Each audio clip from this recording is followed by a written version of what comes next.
There are places the military abandons, not because they're obsolete, but because something went wrong. Something they don't want documented.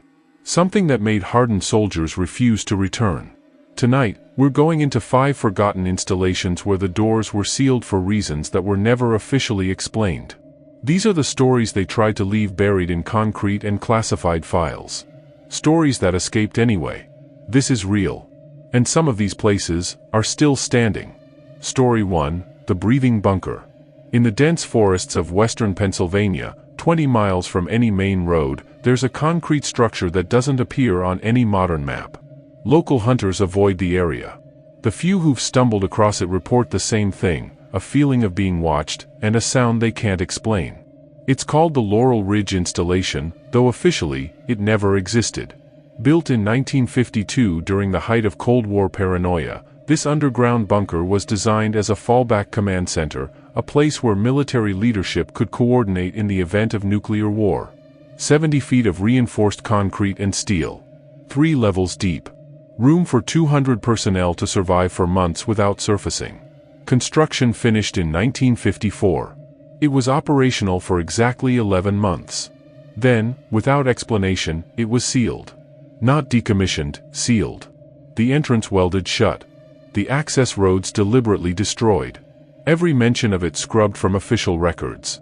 In October 2019, 3 urban explorers, Marcus Chen, David Kowalski, and Sarah Brennan, found it. They'd been tracking abandoned military sites for their YouTube channel, following land surveys and declassified documents. Sarah had discovered a reference to Laurel Ridge in a congressional budget report from 1955, buried in a footnote about facility termination costs. It took them 6 hours of hiking through unmarked forest to find the entrance. The welding had rusted through in places. With enough work, they could pry it open. Marcus's helmet camera captured everything. The beam of his flashlight cuts through absolute darkness as they descend the main access tunnel. The concrete walls are weeping moisture.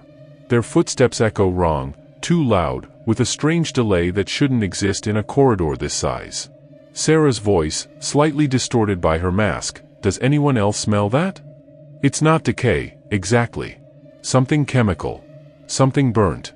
The tunnel opens into what was meant to be the main operations room. Their lights sweep across rusted control panels, overturned chairs, scattered papers turned brown with age and moisture. But it's the walls that stop them cold. Scratches. Thousands of them. Deep gouges in the concrete, clustered around the sealed exit door. The marks go up at least 10 feet, far higher than anyone could reach from the ground. David's voice cracks slightly. What the hell were they trying to get out of? They move deeper. Level 2 is worse. The sleeping quarters.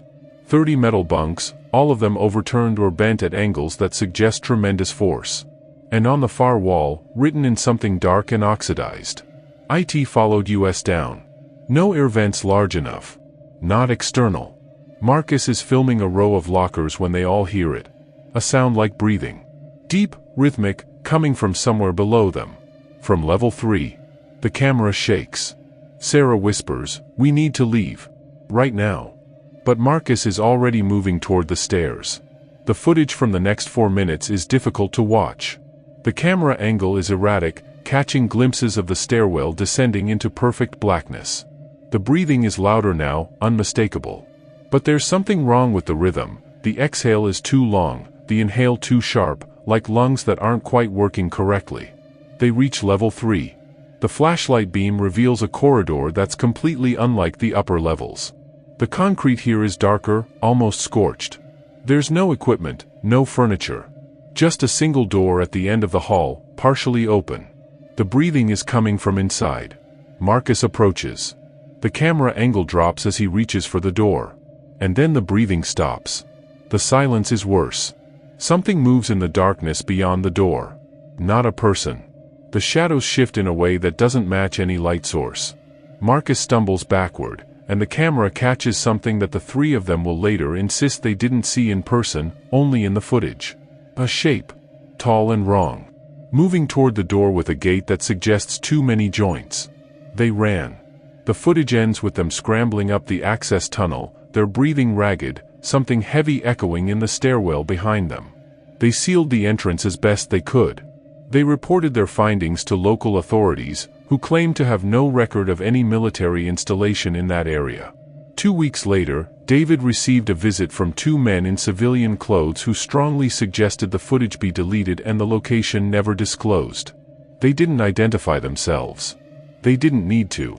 Marcus still has nightmares about the shape in the doorway. Sarah moved to California and won't discuss what happened. But the most disturbing detail came 6 months later, when David was contacted by an elderly man who'd served at Laurel Ridge in 1954. He'd seen their footage before it was taken down. The man wouldn't give his name. He would only say this: "We didn't seal it to keep people out. We sealed it to keep something in. When the ventilation system failed, we thought that would be the end of it. We were wrong. Some things don't need to breathe the way we do. They just wait." The man hung up. David's attempts to trace the call led nowhere. Laurel Ridge installation remains sealed. Officially, it doesn't exist. But in the deep places beneath those Pennsylvania woods, something is still breathing. Story 2, The Last Transmission. On a windswept plateau in eastern Montana, there's a radar station that tracked objects through the sky during the Cold War. It was part of the DEW line, the distant early warning system designed to detect Soviet bombers approaching over the Arctic. Station Echo 9 was decommissioned in 1988, but the last transmission it sent was never explained. The facility was small, only 12 personnel at full capacity. They worked in rotating shifts, monitoring radar screens in a cramped control room while Montana winter howled outside. Isolated duty. Mind-numbing work.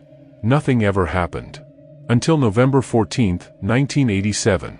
The overnight shift that night was Airman First Class James Rooker, Technical Sergeant Lisa Valdez, and Senior Airman Marcus Penn. 3 people. Standard rotation. At 2:47 a.m., Rooker radioed the main command center at Malmstrom Air Force Base, 200 miles south. The transmission was recorded. "Malmstrom, this is Echo 9. We have something on the scopes. Multiple contacts. But they're not moving right. They're not moving like aircraft." Command responds, "Echo 9, clarify. What do you mean not moving right?" Long pause. Background noise, other voices, agitated. "They're stationary. Hanging at 40,000 feet. 7 of them. No, wait. 9. They're multiplying. Or, they're splitting apart. I don't, hold on." Another voice, female, Valdez, "James, the radiation counter just spiked.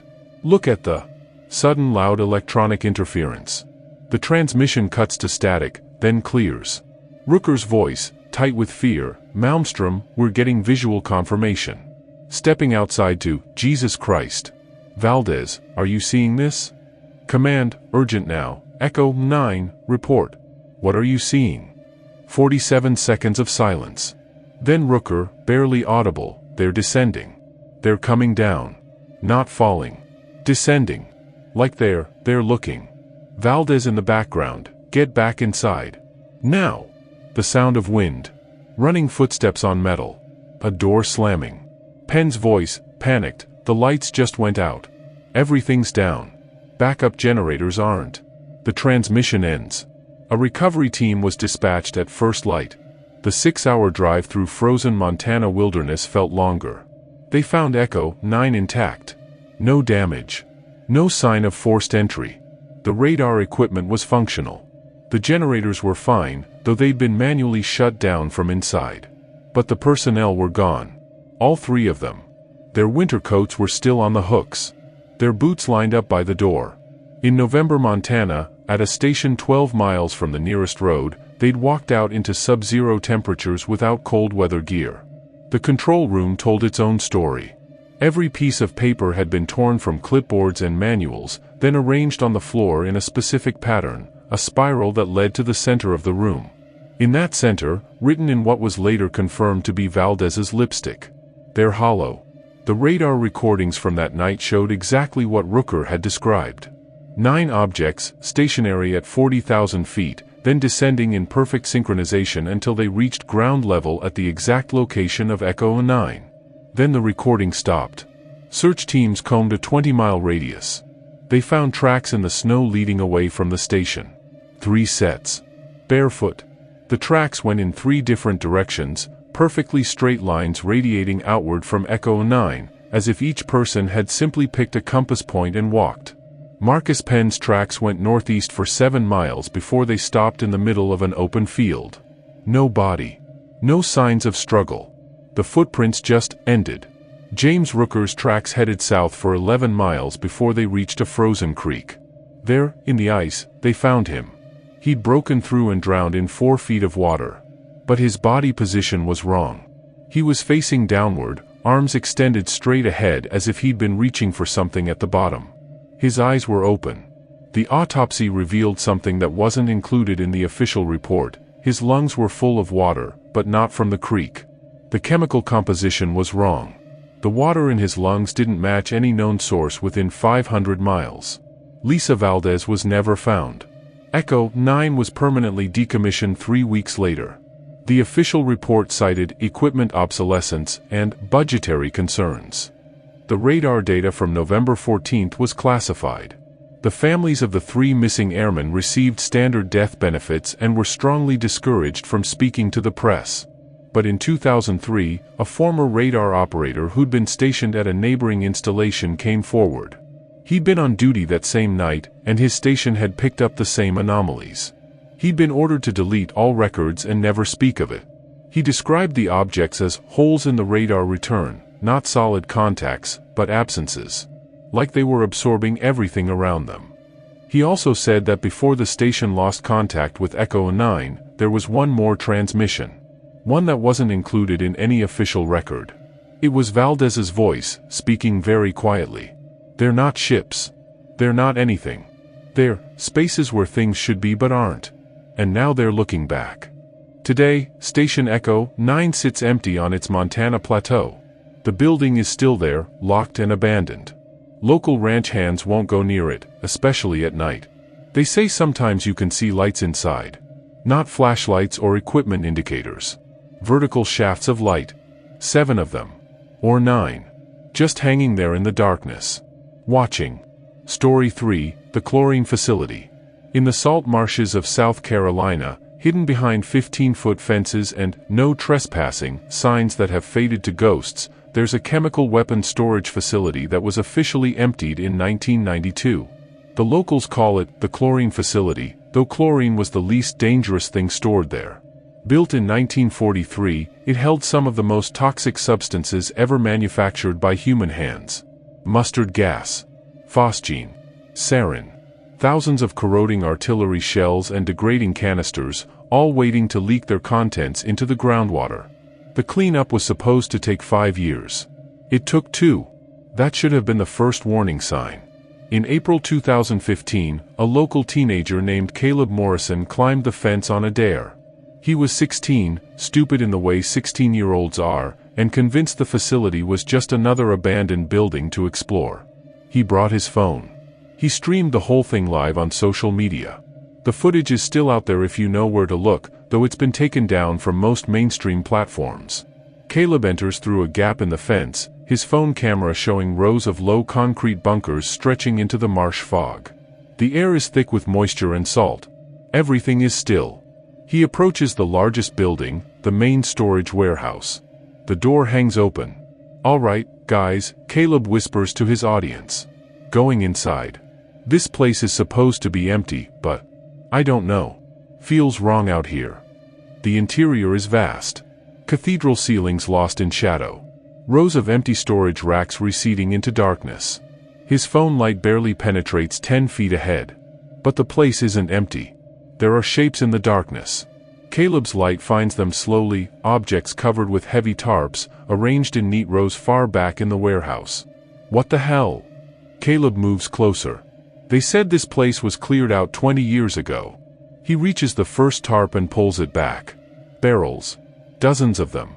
Old military issue, heavily corroded, with faded hazard symbols barely visible beneath rust and grime. And they're leaking. Caleb stumbles backward. Oh shit, I need to get out of here. But he doesn't leave. Something stops him. A sound. From deeper in the warehouse, past the barrels, where the darkness is absolute. It sounds like dripping. Slow and rhythmic. But thicker than water. Caleb's breathing accelerates. The camera angle shakes. Hello? Is someone there? The dripping stops. And then he hears it. A voice. But not quite a voice, something that approximates human speech but gets the pitch wrong, the rhythm wrong. Help us. It comes from everywhere and nowhere. Caleb spins, his light cutting through the darkness, catching nothing. This isn't funny, man. I'm leaving. The voice again, closer. Help us, breathe. Caleb runs. The phone camera becomes a nauseating blur of concrete and shadow as he sprints for the exit. Behind him, something heavy drags across the warehouse floor. Multiple somethings. He reaches the door and bursts into the fog outside, still running, not looking back. The stream cuts off abruptly as he reaches the fence. Caleb's video went viral within hours. Local police were forced to investigate. What they found at the facility was never fully disclosed, but certain details leaked. The barrels Caleb had discovered were real. Over 200 of them, hidden in the back of the warehouse, all containing chemical agents that should have been destroyed decades ago. Someone had left them there, covered and forgotten. Or hidden deliberately. But that wasn't the disturbing part. In the area where Caleb had heard the voice, investigators found evidence that people had been living in the facility. Recently. Sleeping bags. Empty food containers. Personal belongings. And medical equipment. For stands. Oxygen tanks. Syringes. The sleeping bags were arranged in a circle around a clear space in the center of the floor. In that space, written in what appeared to be rust or dried blood. Exposure study continues. Phase 7, adaptation. They can survive anything now. Soil samples from the area showed chemical contamination at levels that should be instantly lethal. The air quality was toxic. No one could have survived more than a few minutes in that environment without full hazmat protection. Yet someone had been living there. Multiple people, based on the evidence. And they'd been there for months. Federal authorities took over the investigation within 48 hours. The facility was sealed, this time with military guards posted at the perimeter. The barrels were removed in the middle of the night. Caleb was questioned for 6 hours. He was made to delete his original video and sign a non-disclosure agreement. The copies that had spread online were systematically removed through DMCA takedowns and terms of service violations. But Caleb still talks about it, carefully, to people he trusts. He says the worst part wasn't the voice or the barrels or even the evidence of human habitation in a toxic environment. It was what he saw in the last few seconds before the stream cut off. He hadn't run straight to the fence. He'd looked back. Just for a moment, his camera caught the warehouse entrance behind him. There were figures standing in the doorway. At least 5 of them. Motionless. Silhouetted against the interior darkness. They were naked. Their bodies were wrong, skin too tight, posture too straight, arms hanging at angles that suggested dislocated shoulders. And they were breathing. He could see their chests rising and falling with slow, deliberate breaths. In an atmosphere that should have seared their lungs to tissue paper. They were just standing there, watching him run. One of them raised a hand. Not waving. Not threatening. Just acknowledging. The official story is that the barrels were remnants from a cleanup oversight, now properly disposed of. The evidence of human habitation was attributed to homeless individuals seeking shelter, later relocated. But 3 months after the incident, a biologist from the EPA who'd been part of the investigation team disappeared. Her name was Dr. Rachel Kim. Her last email to a colleague, sent at 2:47 a.m. the day she vanished. I found the medical records. This wasn't a storage facility. It was a testing site. They were dosing people, volunteers, maybe prisoners, I don't know, with increasing levels of chemical exposure. Trying to create resistance. Adaptation. The program was supposed to end in 1972. But the last dated entry I found is from 2014. They never stopped. And the final test subjects. I don't think they're human anymore. Not in any way that matters. Dr. Kim's body was found 6 weeks later in a marsh 12 miles from the facility. She drowned in 18 inches of water. The autopsy showed her lungs were full of a chemical compound that doesn't exist in nature. Something that would have killed her instantly. But she'd walked 12 miles before she died. The chlorine facility sits silent now, guarded and sealed. But on certain nights, when the fog rolls in from the marsh, People who live nearby report seeing lights inside the warehouse, and shadows moving behind the wire mesh windows. Breathing, adapting, surviving. Story 4, the Moscow Tunnels. Beneath Moscow, there's a city under the city. Not the famous Metro 2, the rumored secret subway system for government officials. Something older. Something that existed before the Soviet Union, before the Russian Empire, before recorded history put a name to these lands. But in 1952, the Soviet military found it. And they tried to use it.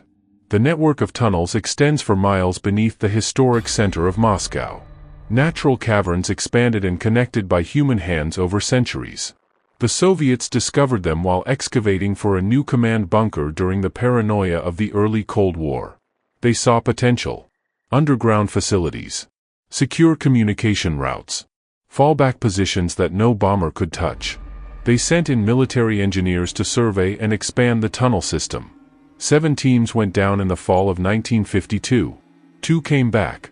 The survivor accounts were classified for decades. They only emerged in the chaos following the Soviet Union's collapse, buried in files that were never meant to see daylight. This is the testimony of Lieutenant Dmitry Volkov, as translated from the original Russian. We entered through an access point beneath the Kremlin's eastern foundations. Colonel Gurev led. 24 men. We had lights, radio equipment, surveying tools. Everything we needed for a 3-day underground mission. The tunnels were larger than we expected. Some passages were clearly modern, Soviet construction from decades past. But others, the stone was ancient. Worked by hand. There were marks on the walls. Not Russian. Not any language I recognized. We descended for hours. The radio still worked, barely. We marked our route with chemical lights every 50 meters. On the second day, we found the chamber. It was massive. A natural cavern, perhaps, but modified. The walls had been carved into panels, each one covered in those strange marks. And in the center of the chamber, there was a well. Not a well for water. A shaft leading down into absolute darkness. We couldn't see the bottom even with our strongest lights. When we dropped a stone, we never heard it land. Colonel Gurev ordered us to set up base camp. We would map the chamber, photograph the carvings, and investigate the shaft the following day. That night, we heard them. Voices from the shaft. Speaking Russian. But not correct Russian. The words were right, but the tone was wrong. Like someone who'd learned the language phonetically but didn't understand what the words meant. They were calling our names. One by one. Every name. Every member of our team. Private Sokolov broke first. He ran to the shaft, screaming that his daughter was down there, that she was calling for him. It took 4 men to hold him back. Then the lights started failing. Not all at once. One by one, our electric lanterns dimmed and died. The chemical lights we'd used to mark our path went dark. We were left with 2 flashlights and the colonel's hand-crank radio light. Something was climbing up the shaft. We heard it. The sound of hands on stone. Dozens of them. Moving in synchronization. Getting closer. The colonel ordered retreat. We ran. But the tunnels had changed. The passages we'd marked no longer led back the way we'd come. We ran in circles, our remaining lights dying, and always behind us, that sound. Climbing. Following. Men started disappearing. One moment they'd be there, the next, gone. No scream. No struggle. Just absent. I don't remember how I found the way out. The tunnels released me, somehow. I emerged 3 days later, alone, through a different entrance half a mile from where we'd started. The others. The Soviet military sealed every known entrance to the deep tunnels. According to declassified documents, they also attempted a systematic exploration using unmanned equipment, robots on tethers, cameras on cables. Nothing returned functional. A final effort was made in 1954. 12 condemned prisoners were offered commuted sentences in exchange for descending into the tunnels and documenting what they found. They were equipped with cameras, provisions for a week, and radio equipment. The last transmission came after 6 hours. This is prisoner 7. The others are gone. I'm alone. But I can hear them. They're down here. All of them. Everyone who ever went into these tunnels. They're still here. And they're not alone. There's something else. Something that was here first. It's been here for so long that it doesn't remember what it was before the darkness. It just persists. And it makes others persist with it. I can hear my mother's voice calling me deeper. But my mother died in 1941.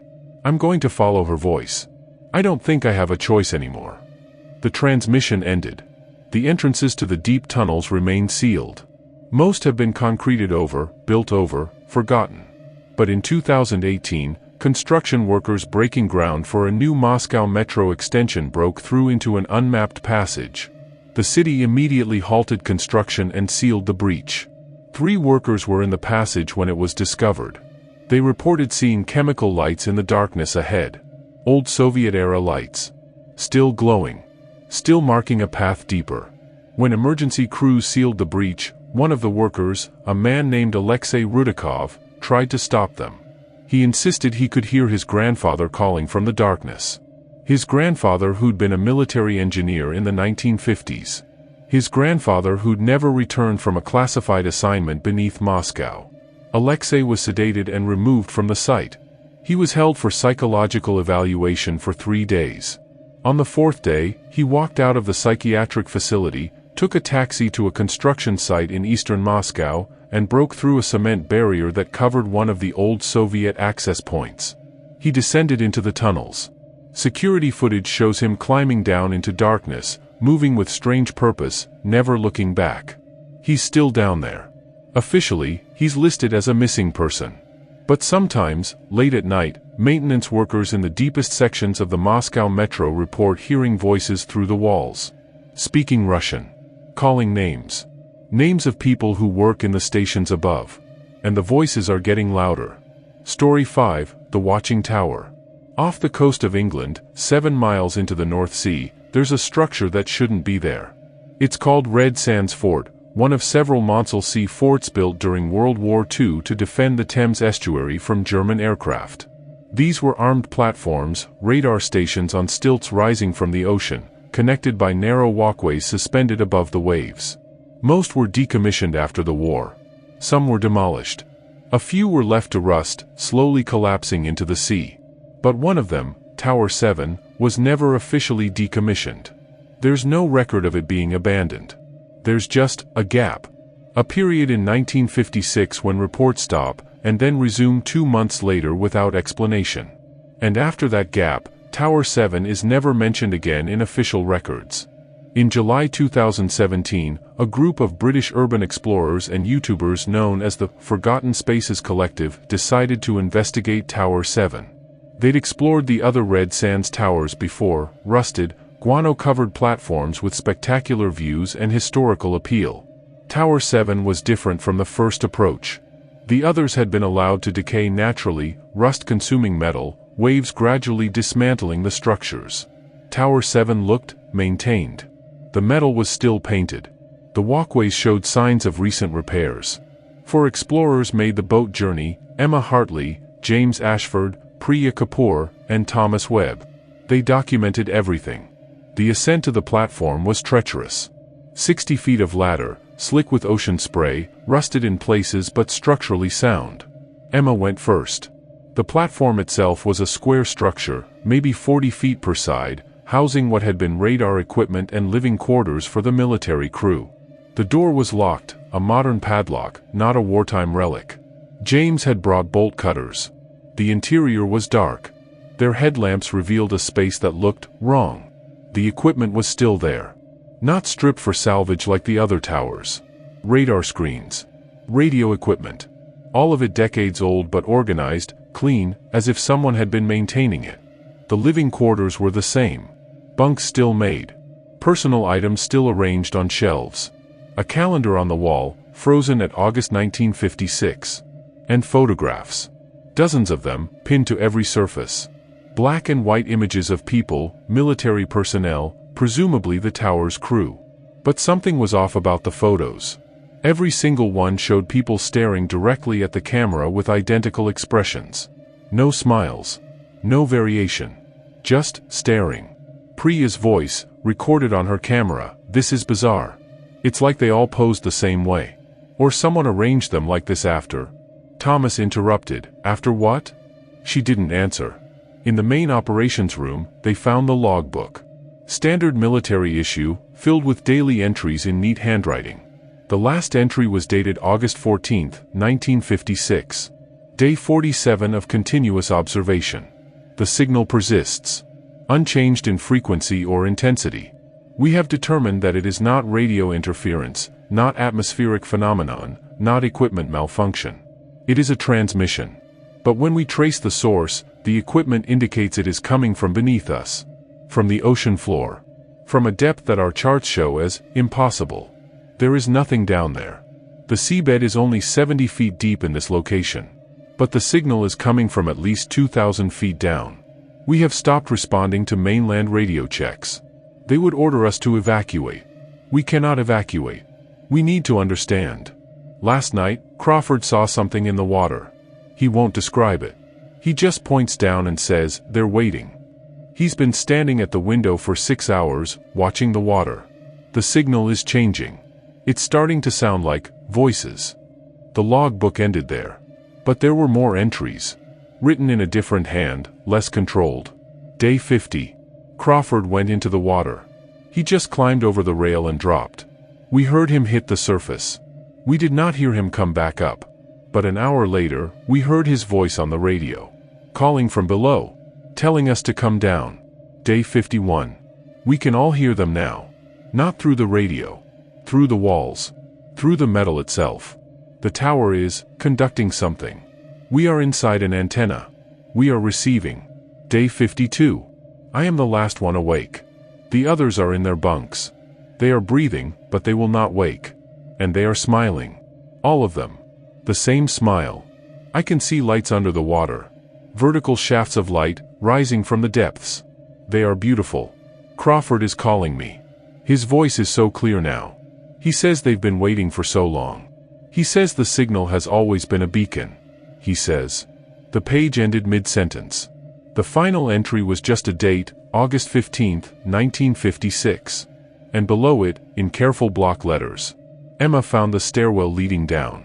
Below the main platform, inside the tower's central support structure, there was a lower level that shouldn't exist. Not part of the original design. It had been added later. The stairs were metal, newer than the rest of the tower, descending into darkness below the waterline. The sound of waves was louder here, echoing up from below. James shone his light down. The beam seemed to be absorbed by the darkness, penetrating only a few feet before fading to nothing. They should have left. But they heard something. A voice, crackling like old radio static. Maintenance crew. Required. Observation cycle incomplete. It was coming from below. Emma started down the stairs. The others called after her, but she didn't respond. She just descended. Moving with mechanical precision. Thomas grabbed her shoulder, pulled her back. She turned to look at him, and he said later that her eyes were wrong. Still her eyes, but focused on something he couldn't see. Something far away. They dragged her back to the main platform. She fought them, silently, with surprising strength. They left. Scrambling down the ladder, into their boat, racing back to shore with Emma still struggling, still trying to return to the tower. Emma Hartley spent 3 weeks in psychiatric care. She couldn't explain her behavior. She just said she'd felt called. That something had needed her to go below. That the work wasn't finished. The footage they'd recorded was analyzed by experts. The logbook entries were authenticated as genuine 1950s military documentation. But there was no record of what happened to the crew of Tower 7. The Ministry of Defense claimed the tower had been evacuated in 1956 due to a structural concern and that any subsequent activity was unauthorized civilian trespassers. But 2 months after the Forgotten Spaces Collective's visit, satellite imagery showed activity at Tower 7. Lights on the platform at night. And in the water around it, those vertical shafts of illumination, rising from the depths. The Ministry of Defense issued a maritime exclusion zone. 7 miles. No boats, no aircraft, no approach permitted. When pressed for explanation, an unnamed official stated only, "The station remains operational. Observation protocols are ongoing. No further comment." 3 weeks ago, Emma Hartley disappeared from her London flat. Her laptop was open browser history showing satellite images of Tower 7. She'd been tracking it, obsessively documenting changes to the structure, patterns in the lights beneath the water. Her final social media post was a photograph of the North Sea at sunrise, taken from a beach in Essex with a clear view of the Monsell forts on the horizon.